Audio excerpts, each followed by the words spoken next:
Assalamualaikum warahmatullahi wabarakatuh. Kami dari kelompok 3 yang beranggotakan saya sendiri, Melisa Lutfi Nur Andini. Saya Melvina Nurul Ajija. Saya Haikal Disahid.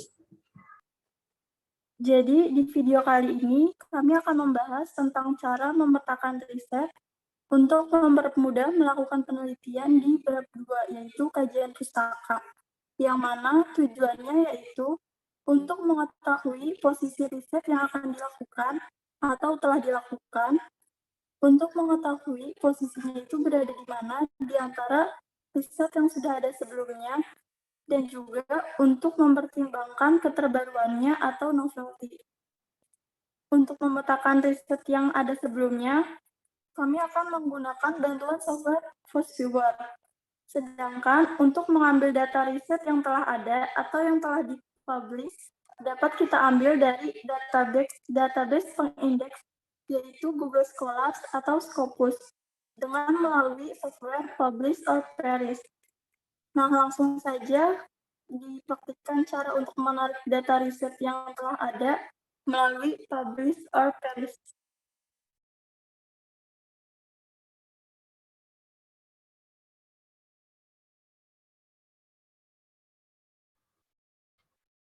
Nah, ini berikut adalah tampilan dari Publish or Perish.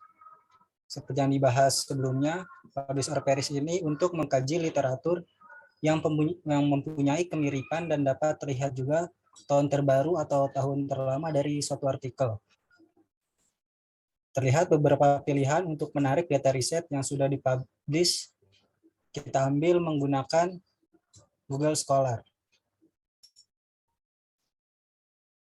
Klik Google Scholar, kemudian terlihat ada nama publikasi, judul atau tema, keyword, dan tahun.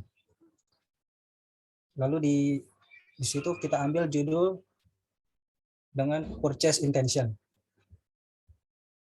atau keputusan pembelian.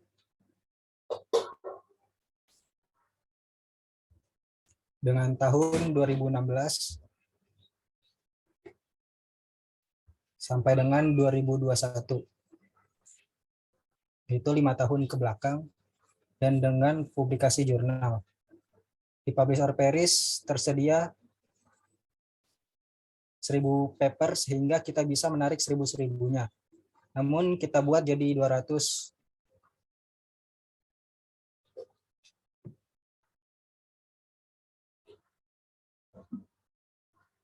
Agar tidak terlalu banyak. Selanjutnya kita klik search.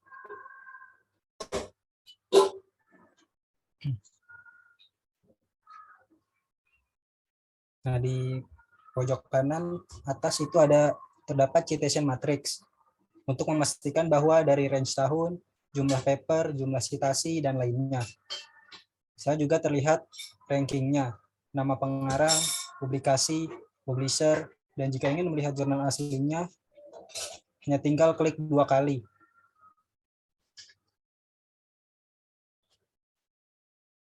Tinggal klik 2 kali. Dan semua ini akan kita petakan dengan FOSViewer. Kita tunggu sebentar.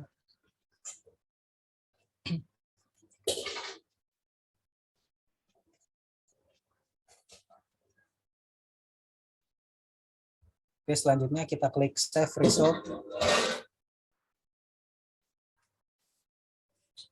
Pilih Result as Draft Manager. Lalu beri nama sesuai keinginan. Contoh yang kita pakai itu Purchase Intention, pemetaan FOSViewer.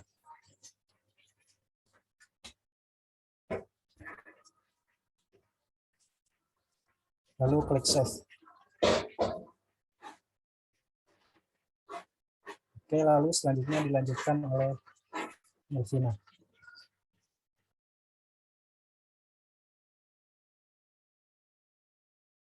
Baik, selanjutnya akan saya lanjutkan. Berikut adalah tampilan dari FOSViewers. Langsung aja kita klik Read. Terdapat 3 pilihan, di mana kita akan memilih yang ketiga, yaitu create a map based on text data. Klik next. Terdapat 4 pilihan lagi, di mana kita akan memilih yang ketiga, yaitu read data from reference manager field, karena kita memakai yang berbentuk list. Klik next lagi. Kita masukkan datanya. Lalu kita cari file yang sudah kita simpan. Klik OK. Next lagi.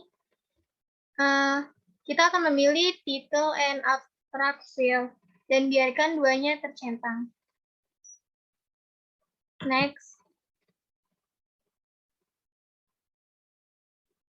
Kita tunggu. Kita akan memilih binary counting. Next. Terdapat 1435 terms, di mana terms ini adalah ketentuan dari titel yang setelah di screening. Dan yang memenuhi syaratnya itu 27. Namun kita hanya mengambil, namun yang minimal muncul yaitu 10 kali, namun kita hanya mengambil 5 kali. Untuk meet the threshold-nya diingat ya, untuk tahap selanjutnya yaitu sebanyak 66. Dimana jika ini dikurangin, bagian ini akan meningkat, dan jika kita tambah akan mengurang.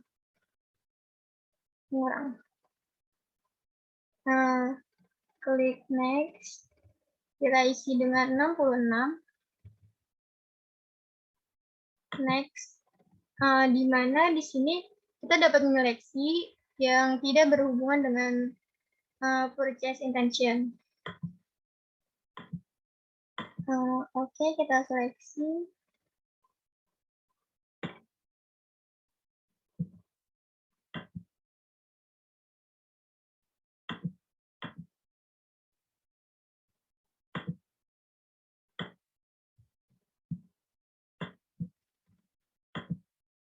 Untuk customer purchase intention, karena udah ada, kita udah checklist. Selanjutnya masih kita seleksi.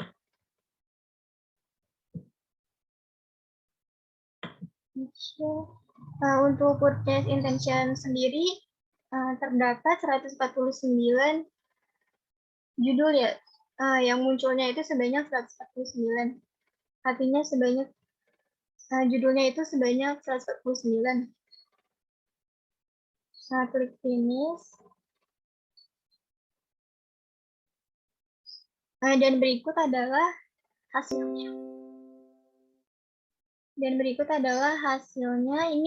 Ini jelas sekali mempermudah kita sebagai peneliti untuk literatur review, untuk melihat kata-kata yang berhubungan dengan purchase intention. Klik saja purchase intention sehingga terlihat yang mana saja yang berhubungan. Terlihat bahwa purchase intention berhubungan dengan celebrity endorse. Selanjutnya itu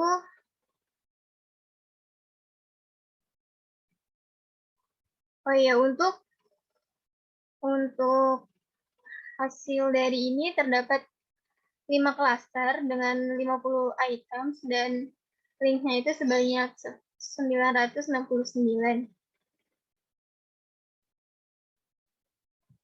Oke, selanjutnya akan dilanjutkan oleh teman saya.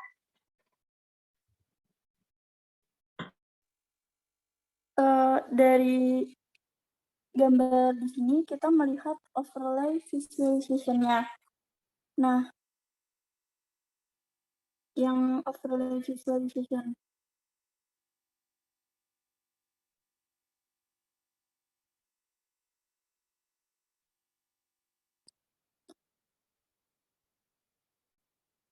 Nah, overlay visualization ini menunjukkan tahun terbit di mana ada warna kuning, ungu, hijau, dan juga Tosca.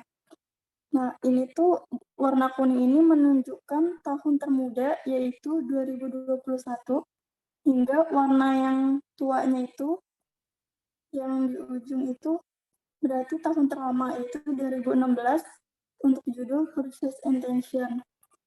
Sehingga kita mengetahui sudah ada penelitian terbaru dari 2019 sampai 2021. Selanjutnya, density visualization-nya.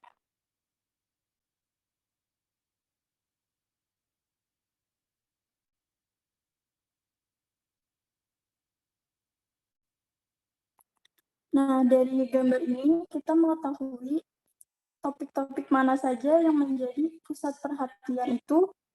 Semakin tebal warnanya dan juga besar tulisannya, itu berarti paling banyak dilakukan.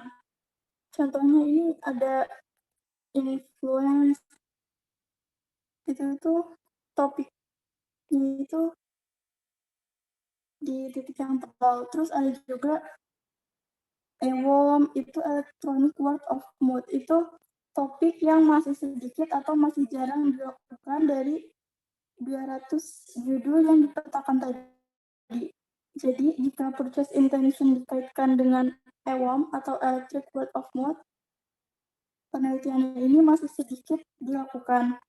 Sehingga ini adalah fungsi dari fast follower untuk melihat keterbaruan dari penelitian-penelitian yang akan kita proses.